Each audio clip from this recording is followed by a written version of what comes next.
আসসালামু আলাইকুম প্রিয় দর্শক, আমি এই মুহূর্তে আছি ধানমন্ডিতে। ধানমন্ডিতে আপনারা একটা জিনিস দেখবেন, এখন পুরো ধানমন্ডি রাস্তাঘাট কেটে তছনছ করছে। এটা দিয়ে বৈদ্যুতিক লাইন নিয়ে যাবে।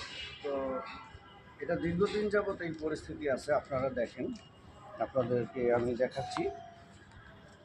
এই যে রাস্তাটা, এই রাস্তাটা এমাথার থেকে ওমাথা সারা ধানমন্ডি কিন্তু সরাই ছিটাইয়া এরকম করে কেটে রাখছে। দীর্ঘদিন যাবত এখন ঠিক করেন না। আর এখন হলো বর্ষার মৌসুম।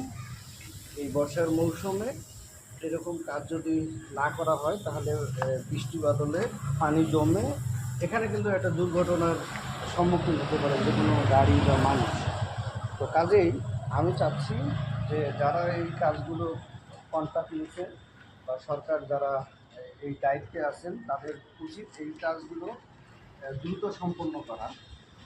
আর যারা কাজ দেন সরকারের, তাদের মাথায় থাকা উচিত যে বর্ষা মৌসুমে এই সকল কাজ না দিয়ে শুষ্ক মৌসুমে এই সকল কাজ যাতে করতে পারে, যাতে এরকম রাস্তাঘাট কাটা থাকলেও যাতে জন দুর্ভোগ সৃষ্টি না হয় এবং বর্ষার বৃষ্টির পানির কারণে যাতে কোনো মানুষের দুর্ঘটনা বা গাড়ির কোনো দুর্ঘটনা না ঘটে, এই কারণে বিশেষ খেয়াল কিন্তু রাখা উচিত যারা কন্ট্রাক্ট দেন এবং যারা কন্ট্রাক্ট নেন কাজেই সরকারি কাজ যখনই কেউ নেবেন তাদের এটা মাথায় থাকা উচিত যে এই ধরনের কাজগুলো জন দুর্ভোগ যাতে না হয়।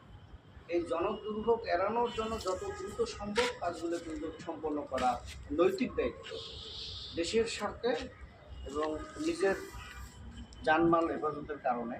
এখানে কিন্তু যে কোনো সময় পানি জমে কিন্তু একটা গাড়ি বা মানুষ পড়ে যেতে পারে। এরকমভাবে পুরো ধানমন্ডি এলাকাটা কিন্তু সরাই সিটে আছে।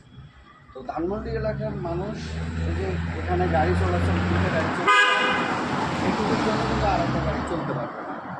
তো কাজেই আমার অনুরোধ, পরবর্তীতে যারা এ ধরনের কাজ সরকারের দায়িত্বে আছেন কাজ দিবেন, অবশ্যই দ্রুত এবং আলটিমেট দিয়ে রাখবেন যে এতদিনের জন্য কাজগুলো করা হবে, যাতে এর পরবর্তীতে কোনো সময় অতিক্রম না করা হয়।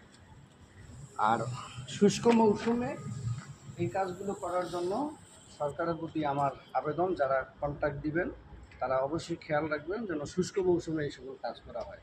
আমি ধানমন্ডি থেকে আমজাদ হোসেন। আসসালামু আলাইকুম।